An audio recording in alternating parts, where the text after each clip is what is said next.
I remember there was this night where I was napping with my mom, which wasn't typical, and we were awoken to gunshots. We walked to our bedroom and we see holes over my bed where I would have been sleeping that night. This paints a picture of a tough environment that we lived in. Being a single mom in these circumstances, unfortunately, she fell into drugs and alcohol.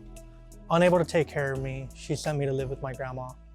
Now, without my dad, my stepdad, and my mom and these failed relationships, it led to this sense of abandonment and void that I had. Living with my grandma, I was introduced to church, and I wish I could tell you that being a part of the church made me healthy and whole, but that just wasn't the case for me. I remember placing my identity in church, and so I constantly people-pleased.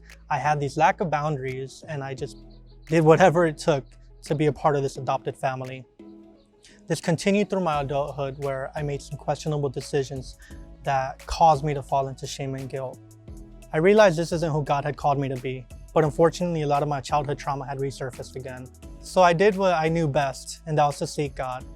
I was taken to John 9, where Jesus heals this blind man, and there are three things that stand out in the story. The first is that he was blind since birth, so it wasn't his fault. 2, Jesus anointed his eyes. And 3, he gave him an actionable step to go for his healing. I felt responsible for these actionable steps, so I pursued therapy, I surrounded myself with the right community, and can I tell you that God doesn't waste pain?